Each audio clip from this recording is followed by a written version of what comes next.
deep dive. We've got some really important information lined up today based on the sources you sent in. It's all about the risks of UV radiation for kids. And crucially, what we as parents or caregivers can actually do. Exactly. We've looked through quite a bit, scientific papers, advice from health groups, expert Q&As, lots to unpack. Yeah, and our mission really for this deep dive is to boil it all down. We want to give you the essential info on those immediate risks, the long-term ones, and the practical So steps. you feel informed, maybe a bit more empowered? Hopefully, Okay, yes. so let's dive in. There's this statistic that really jumps out about total lifetime UV exposure. Oh yeah, the one about how much we get in Right. childhood. It suggests that a huge chunk, maybe 40 to 50%, sometimes even cited as half of our total UV exposure by age 60, actually happens before we're 20. One US model even said before 18. It's pretty staggering when you think about it. Childhood is, a relatively short part But of the life. exposure is disproportionately high. Exactly. And kids, well, they spend a lot of time outdoors, don't they? The studies show anywhere from, 1.5 to over 5 hours a day Just on normal average. kid stuff, playing, school breaks. Right. And then you add weekends, summer holidays, and that exposure can really So spike. even though it's fewer years, it's intense exposure time. That statistic alone kind of highlights the urgency of protecting them early, doesn't it?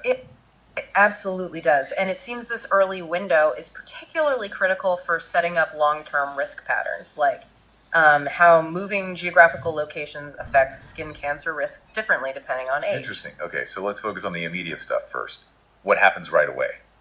Yeah. Sunburn is the obvious one, I get.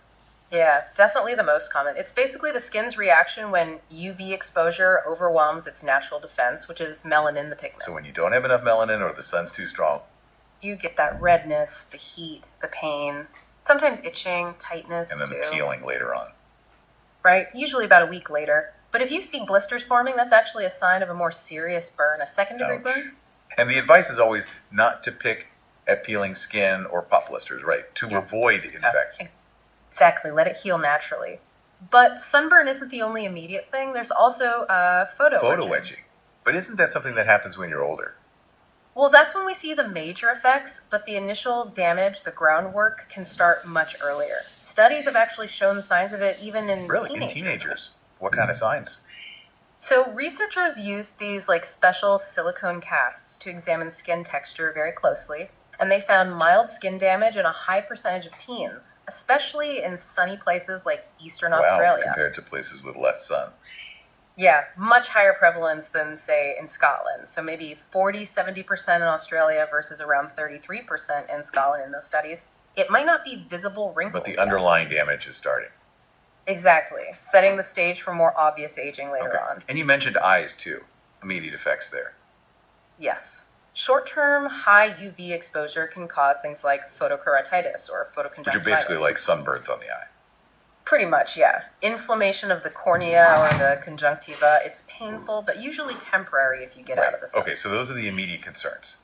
Let's shift to the longer-term risks, the ones that might not show up for years. Skin cancer is the big worry for many parents.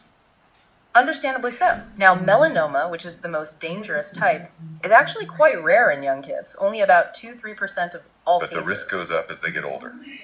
It does, yeah. Especially during adolescence, there's a pretty sharp increase after puberty.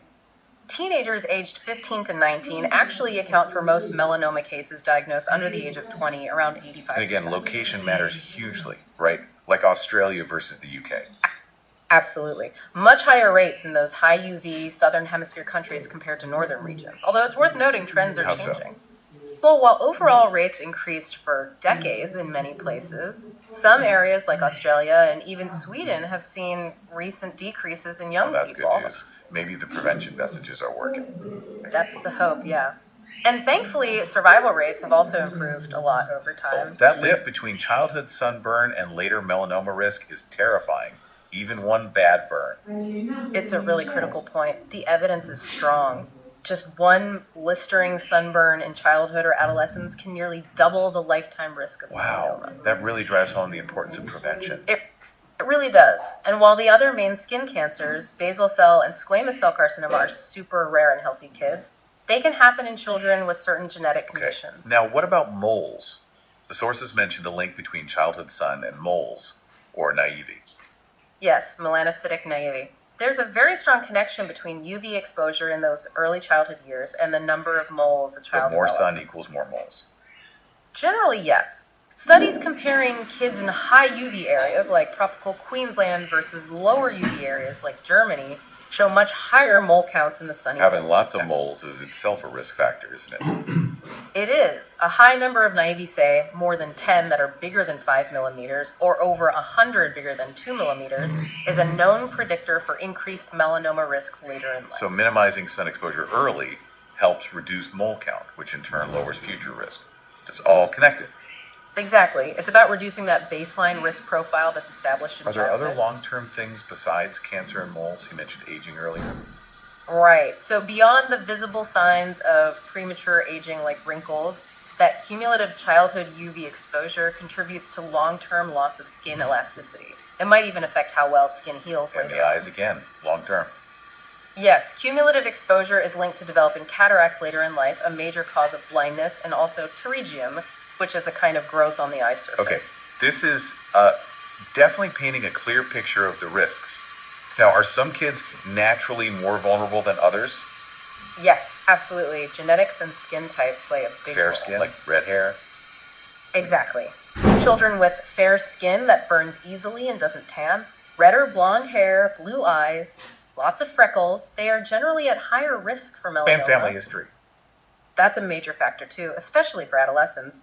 A family history of melanoma significantly increases risk. Plus, there are those rare genetic conditions we touched on, like xeroderma pigmentosum or albinism, which dramatically increase sensitivity and risk from a very early age. Okay, right. This might sound a bit daunting, but the good news is there's a lot parents can do. Let's break down the prevention strategies. Shade seems like the first point of call. Absolutely. Shade is the best protection, full stop. Especially for babies under 6 months old. Keep them out of direct sunlight as much as humanly So possible. using umbrellas, stroller canopies, trees, Whatever you can find or create. Active shade and then seeking. clothing. Lightweight but tightly woven fabrics are best. Long sleeves, long pants when practical. Hats are crucial, right? Definitely. Wide-brimmed hats that cover the face, ears, and back of the neck. And don't forget UV protective sunglasses, even Good for point little about the ones. sunglasses. Hmm. And wet clothes offer less protection. Significantly less, yeah. So if they're in and out of the water, keep that in mind. Dry clothes offer better. Okay, now for the big one, sunscreen. It can feel overwhelming. What's the bottom line for babies first? So for under 6 months, the advice is really prioritize shade and clothing. If those aren't fully possible, then a minimal amount of sunscreen can be used on small exposed areas like the face, back of the But hands. generally avoid it if you can for the really little one. That's the preference, yes. For babies over 6 months, and for older kids, then yes, sunscreen is a key And we're looking tool. for broad spectrum, SPF 30 or higher. Exactly. Broad spectrum means it protects against both UVA and UVB rays. UVA contributes more to aging, UVB more to burning, and SPF 30 or higher gives you that level of protection. What about water resistant? Does that mean waterproof? No, not waterproof. It means it stays effective for a certain time while swimming or sweating, usually 40 or 80 minutes, it'll say on the label, but you still need to reapply it Right. afterwards. Reapplication is key. How often? Apply it generously. Most people don't use enough. Think about a shot glass full for an adult body. Adjust for kids. Put it on 15 to 30 minutes before To going let it out. soak in? Exactly. And then reapply every 2 hours or immediately after swimming, sweating heavily, or towel dry. Are there spots we tend to miss? Oh yeah. Common misses are the scalp, especially the hair parting, tops and backs of ears, tops of feet if they're wearing sandals, back of the neck. You need to be thorough. And sunscreen isn't a magic shield to let you stay out longer, is it? Definitely not. It's part of a strategy, along with shade and clothing, not an excuse to bake in the Okay, sun. what if sunburn happens anyway? How do we treat it? First, get the child out of the sun immediately. Cool baths or cool compresses can help soothe the Aloe skin. vera. Yes, aloe vera gel can be very soothing. Just make sure it doesn't have petroleum in it, which can trap heat. Avoid products with benzocaine too, they can irritate. What about pain relief? Ibuprofen can help with pain and swelling in older kids, but absolutely no aspirin for children or teens because of the risk of Reye And leave syndrome. blisters alone. Yes, definitely. Don't pop them. Keep the child hydrated too. Fluids are important, and obviously keep them out of the sun completely until the burn is When healed. should you call a doctor? Seek medical help if there's fever, chills, nausea, vomiting, dizziness, or if the child seems unusually sleepy or lethargic. Also, if the burn is very extensive, blistering severely, or looks Got infected. it. Now, that concern about vitamin D, if we're so careful with sun protection, are kids getting enough? It's a common worry, but generally, most experts agree that incidental sun exposure, even with protection, is usually enough for vitamin D production, just short And there are periods. food sources too.